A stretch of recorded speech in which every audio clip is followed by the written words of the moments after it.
Hubungan berpikir komputasional dengan coding. Bapak dan Ibu guru, berpikir komputasional adalah fondasi dari coding. Kita bisa jelaskan kepada siswa bahwa coding hanyalah alat untuk mengeksekusi apa yang sudah mereka rancang di pikiran. Contohnya, ketika siswa mengurutkan langkah-langkah instruksi, itu sebenarnya sudah algoritma.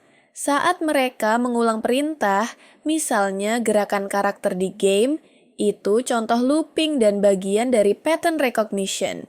Saat mereka menyederhanakan instruksi menjadi lebih efisien, itu latihan abstraksi.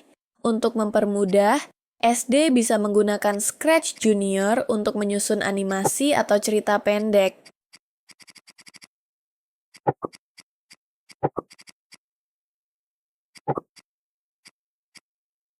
SMP bisa mulai pakai Blockly di code.org untuk menyusun logika sederhana.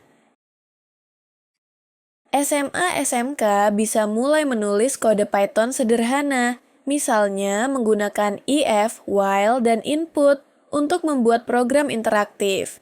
Jadi, berpikir komputasional adalah pijakan sebelum menulis kode, dan coding hanyalah eksekusi logika yang sudah disiapkan di kepala.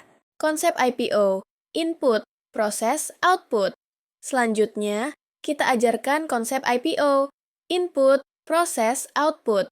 Kita bisa jelaskan ke siswa. Input adalah apa yang dimasukkan ke sistem. Proses adalah bagaimana sistem bekerja mengolah input. Output adalah hasil yang keluar. Contoh sederhana sesuai jenjang. SD, blender, masukkan buah, input, blender berputar, proses, jus keluar, output. SMP, mesin fotokopi, dokumen dimasukkan, dipindai dan disalin, hasil cetakan keluar.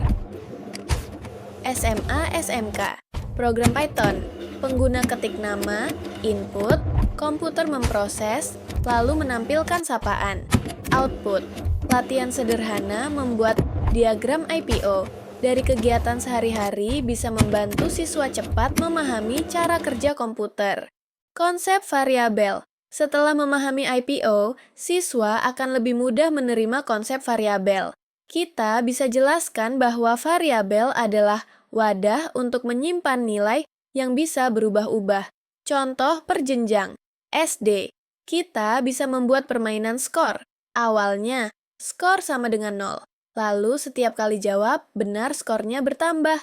SMP. Simpan data sederhana seperti nama siswa, usia, atau nilai ujian di program interaktif sederhana. SMA SMK. Buat variabel di Python, misalnya Python, nama Sampaus input, masukkan nama Anda. Print, halo, nama. Dengan latihan ini, siswa memahami konsep penyimpanan nilai sebelum benar-benar menulis program yang kompleks. Logika pemrograman dasar, sekuensial, percabangan, dan perulangan. Setiap program komputer berjalan mengikuti logika pemrograman, dan ada 3 struktur dasar yang wajib diajarkan. 1. Sekuensial, langkah berurutan. SD. Menyikat gigi, ambil sikat, beri pasta, sikat, berkumur. SMP. Prosedur masuk laboratorium, pakai jas, cuci tangan, masuk ruangan. SMA SMK. Login ke sistem akademik, buka halaman, masukkan username, password, klik login. 2. Percabangan. Ada kondisi dan keputusan. If else. SD. Jika hujan, bawa payung. Jika tidak, cukup pakai topi. SMP. Jika nilai 75, ikut remedial. Jika tidak, lanjut ke materi berikutnya. SMA SMK. Jika password benar, login berhasil. Jika salah, tampilkan pesan error. 3. Perulangan. Mengulang proses selama syarat terpenuhi. Loop. SD. Melangkah terus hingga sampai garis finish saat lomba. SMP. Menjawab soal sampai jawabannya benar. SMA SMK. Program menghitung rata-rata nilai dari seluruh siswa di kelas. Dengan memahami 3 struktur dasar ini, siswa siap melangkah ke coding sebenarnya. Bapak dan Ibu guru yang luar biasa, Berpikir komputasional bukan hanya materi informatika. Ini adalah cara berpikir lintas mata pelajaran, matematika, IPA, IPS, bahkan bahasa. Dengan pendekatan bertahap dan menyenangkan, kita bisa menanamkan logika, kreativitas, dan struktur berpikir sejak dini.